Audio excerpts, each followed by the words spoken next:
What's up, you guys?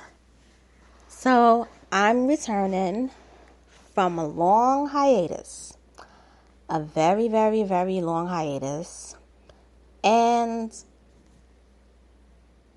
I just want to say that I had to take it. I had to take time off. I really, really did. To everyone who asked about me, I appreciate it. To people that reached out, I appreciate it.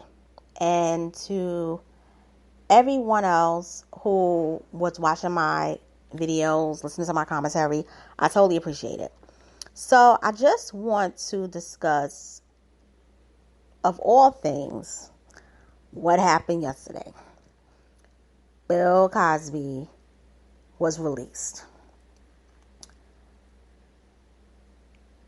His appeal went through successfully, which means that in the eyes of the law in the state of Pennsylvania, he is looked upon as innocent of the crime that he was accused of.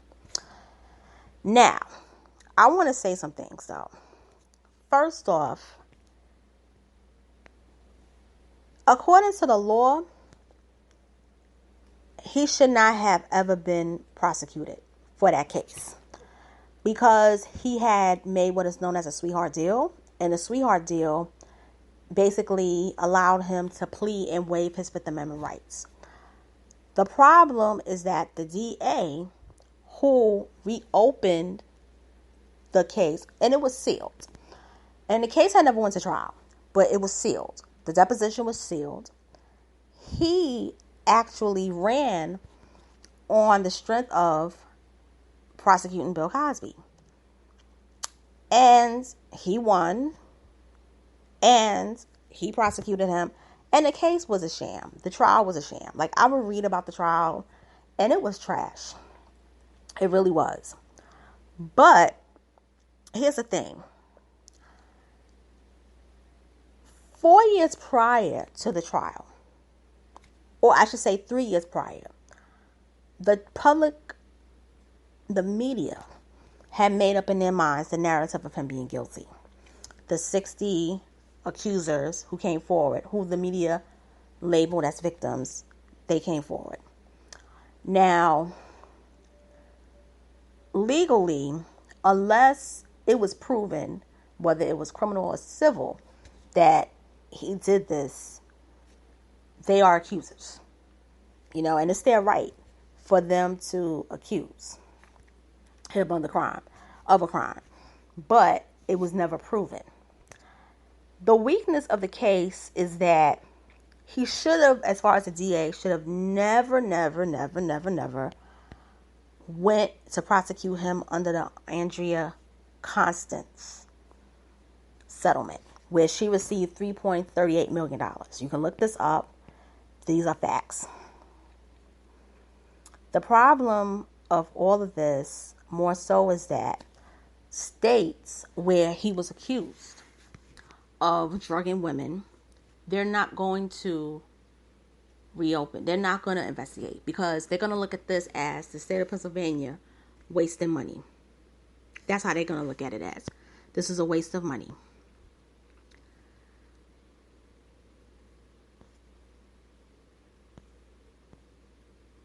Another thing, and reason why I'm pausing, is because I am being very careful with my words. And why I'm being careful is because we, as the general public, we got to understand what it's like to admit to when you do something criminally, what it's like to when you're accused of something criminally, what it's like if you settle as being the side of the victim and be on the side of the accused. Cosby should have never, ever, ever waived his Fifth Amendment rights. She should have never settled. If Cosby knew that he was not guilty of the crime, and this is going back in 2004, he should have stuck it out and waited for them to try to prosecute it. He should not have offered. He should not have ever, ever, ever, ever, ever, ever settled. Because look what happened. Look what happened 9 years later. Or you could say 12 years later. He was found guilty. So for me, it was the worst thing he ever did. He should have stuck it out, and he should have just decided that if they were going to find him guilty, if they were going to try him, they should have just tried him. Michael Jackson, that's another person. He should have never settled with the Chandler family. The only thing is that he was fortunate that he had a very, very good jury that believed him during the trial, where he was acquitted on all 13 counts back in 2005. But if it wasn't for him settling, it wouldn't have never had a second trial. This is the thing with Cosby. He should have never settled. He should have just stuck it out. And that's why I always say, if you know that you are innocent, don't settle. Now, I just want to say that I am very winded. And a lot of this has to do with a lot of stress I've been through. So I just want to say, just bear with me.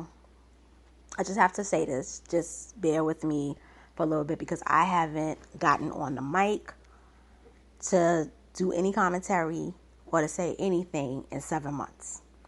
So I just wanted to say that. I want to say something else too, which is about a lot of people who rush to judgment and follow the narrative of the media. I'm not going to say that these women are lying. I'm not going to say these women are telling the truth. I'm going to be neutral. And I'm going to be neutral because I wasn't there when whatever's going on. I don't live in Hollywood. Hollywood has its own rules and its own government. I've read and studied Hollywood, especially old Hollywood. It is no joke. It's like an underground world, in a sense, if you want to put it into that perspective, where they play by their own rules. And it's been like that, you could say, for 100 years. It is what it is. But what I want to say is that how this was handled in the media, it was screwed up. Because the media convicted Bill Cosby long before there was a DA that was running and that was on trial, that wanted to try him. One thing I also want to say is that Bill Cosby should sue, because the agreement was very much not, the agreement wasn't kept up. But he should sue the city, and he should sue the DA, and he should sue the judge. And, that's all. But Bill Cosby is going to be 84 next Saturday. So more than likely, I don't think he'll do it. I think Bill Cosby just wants to quietly live out his life, gain some weight, which I say in a matter of a couple of months, he'll probably get back his weight. He's a strong person, but you could see that it took a toll on him. Now, I'm not going to, jump up and down because of celebrity. But I am glad that the appellate court adhered to the letter of the law. And that's important. Another thing that I'm not going to do is I'm not going to basically go after... I'm not going to go after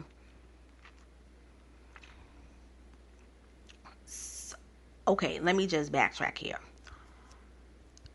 I'm not going to go after Felicia Rashad because Felicia Rashad worked with this man and she knows him. Who I feel needs to be reprimanded are the people that said that this man was guilty because they heard the rumors. Unless you see something and unless you know for sure, don't ever call somebody guilty. And many of the people in Hollywood did that. And that was just horrible. And many of those people that accused him of it, of doing those things, their buttermilk wasn't clean at all. But there's one person I do want to mention, and that's Hannibal Buress. Because he, with the help of Judd Apatow, kicked this whole thing off. If it wasn't for Hannibal Buress telling that joke, none of this would have ever ended the way it did. But what will happen now with Hannibal Buress, even though he's going to be in a Spider-Man 2 Coming Home movie, or I don't know, one of the new ones coming up, he's not going to be credible in Hollywood after a while. He was only used. If you look at his resume, before he told that joke, he had been struggling. And then from 2015 to 2020, his work steadily piled up. He don't even care about the victims. He just told a joke that was written by Judd Apatow, who wants to take down Cosby by any means. And what I also want to say too is that you can have all the money in the world, but if they want to get you, they will try their best to get you. You just got to have your ducks in order, and you got to be prepared so that when they try to come after you, you'll be ready to take them down. That's all. So, that's all. Hope you enjoy, and I'll be back soon. Take care.